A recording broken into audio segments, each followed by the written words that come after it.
ఈరోజు దేవుని వాగ్దానం 2వ దినవృత్తాంతములు 32వ అధ్యాయము 7వ వచనం. మీరు దిగులు పడకుడి, ధైర్యము విడువకుడి. మీరు దిగులు పడకుడి, ధైర్యము విడువకుడి. మీరు దిగులు పడకుడి, ధైర్యము విడువకుడి. అష్షూరు రాజుకైనను అతనితో కూడానున్న సైన్యమంతటికైనను మీరు భయపడవద్దు, విస్మయమొందవద్దు. అతనికి కలిగి ఉన్న సహాయము కంటే ఎక్కువ సహాయము మనకు కలదు. మాంస సంబంధమైన బాహువే అతనికి అండ.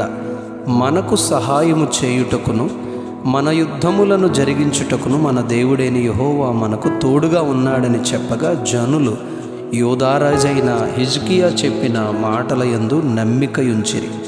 అష్షూరు రాజైన సన్హెరీబు దండెత్తి వచ్చి యెరూషలేము మీద యుద్ధము చేయనుద్దేశించి ఉన్నాడని హిజ్కియా చూసి ధైర్యము తెచ్చుకొని యెరూషలేము పాడైన గోడ యావత్తు కట్టించి గోపురముల వరకు దానిని ఎత్తు చేయించి దావీదు పట్టణములో మిల్లో దుర్గమును బాగు చేయించి జనుల మీద సైన్యాధిపతులను నియమించి పట్టణపు గుమ్మములకు రాజవీధులలోనికి వారిని తన యొద్దకు రప్పించి వారిలో మీరు దిగులు పడకుడి, ధైర్యము విడువకుడి అని ధైర్యపరచుచు హెచ్చరించుచు వారితో మాట్లాడారు.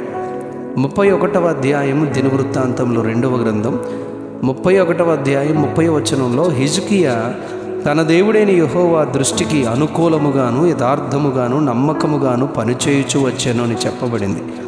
ఈరోజు మన ధ్యాన వాక్యంలో మీరు దిగులు పడకుడి, ధైర్యము విడువకుడి అని హిజ్కియా చెబుతూ మాంస సంబంధమైన బాహువే అతనికి అండ. మనకు సహాయము చేయుటకును మన యుద్ధములను జరిగించుటకును మన దేవుడైన యెహోవా మనకు తోడుగా ఉన్నాడని చెప్పారు.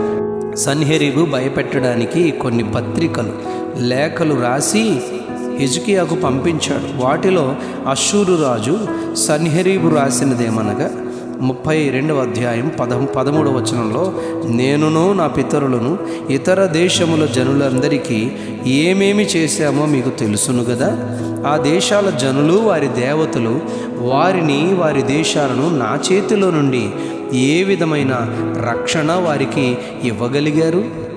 అలానే మీ దేవుడు మిమ్మను నా చేతిలో నుండి విడిపింపగలవాడు అనుకొనవద్దు అని గర్వించి హిజ్కియా చేత మీరు మోసపోవద్దు, అతని ప్రేరేపణలకు లోబడకండి, అతన్ని నమ్ముకోకండి.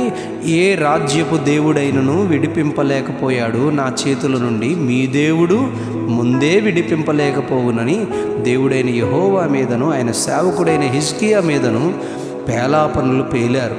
మరియు ఇశ్రాయేలు దేవుడైన యెహోవాను నిందించుటకును ఆయన మీద అపవాదములు పలుకుటకును అతడు పత్రికలు రాసి పంపించాడు. రాజైన హిజ్కియాయును ఆమోజు కుమారుడైన యెషయాయును ఇందును గూర్చి ప్రార్థించి ఆకాశము తట్టు చూచి దేవునికి మొరపెట్టగా యెహోవా ఒక దూతను పంపినట్లు అక్కడ రాయబడింది.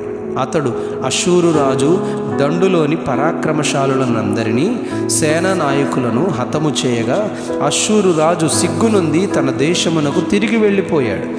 అతడు తన దేవతల గుడిలోనికి వెళ్ళగా అతని కడుపున పుట్టిన కుమారులు అక్కడ కత్తి చేత అతనిని చంపారు.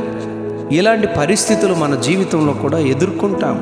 ఎలా అంటే మనం విశ్వాసము కలిగి దేవునిపై ఆధారపడి జీవిస్తూ ఉండగా మనపైకి వచ్చే సమస్యలు, శోధనలు, ఇబ్బందులు, ఇరుకులు మనలను అధిగమించి మనలను కృంగజేస్తూ ఉండగా హిజ్కియా వలె విశ్వాసంతో మన దేవుడైన యెహోవా మనకు తోడుగా ఉన్నాడు అని నిలవబడగలిగితే ఆయన మనం ఎదుర్కొనే సామర్థ్యం మనకు ఆయన అనుగ్రహిస్తారు.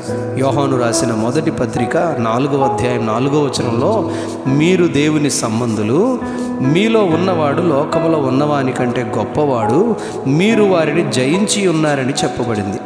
పేతురు రాసిన మొదటి పత్రిక 5వ అధ్యాయం 10వ వచనంలో కొంచెము కాలము శ్రమ పడిన పిమ్మట తానే మిమ్మును పూర్ణులనుగా చేసి స్థిరపరచి బలపరచును అని చెప్పబడింది. ఈ లోక శ్రమలను చూచి వెనుదిరుగక ఆయన వైపు చూస్తూ అంతము వరకు సాగిపోదాం. అట్టి కృప మనము పొందుకుందుముగాక. Amen, amen, amen. మీరు దిగులు పడకుడి, ధైర్యము విడువకుడి.